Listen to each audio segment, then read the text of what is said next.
been several reports of looting, violence along Nicollet Mall, and it continues right now as we speak. Yeah, Mike Max was out there and he was checking things out, and he joins us now.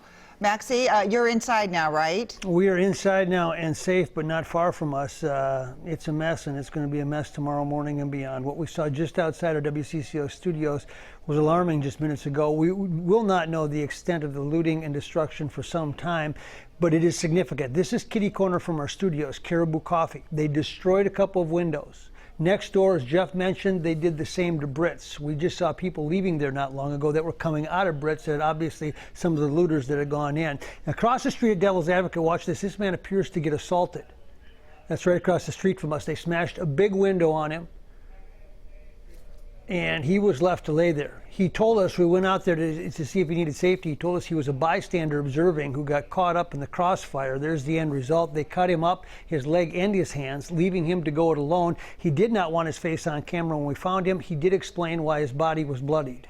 It seemed like every single person that was out there, just wanted to cause destruction, and that was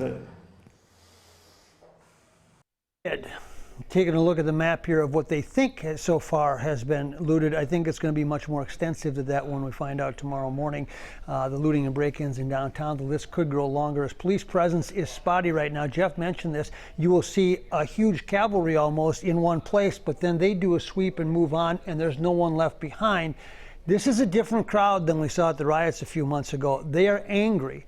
They're angry, and when they see someone that they don't like or fits in, they're not afraid to do something. We had things thrown at us. We were able to get back into the studio safely as well. But everybody that I talked to in straw poll form thought the same thing, and we alluded to it earlier, that a policeman shot a victim. Obviously, we know that wasn't the case, but that is the narrative that continues to flow out there.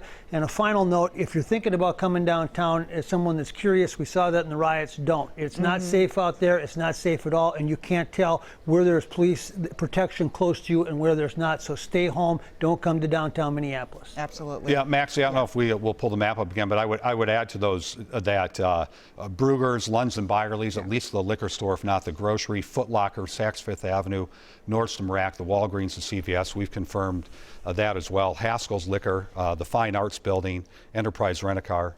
Brits Pub is on our map, but next to it, Caribou as well. So we have 6 businesses there, but we know of at least, I think, about 14 or 15 at this point.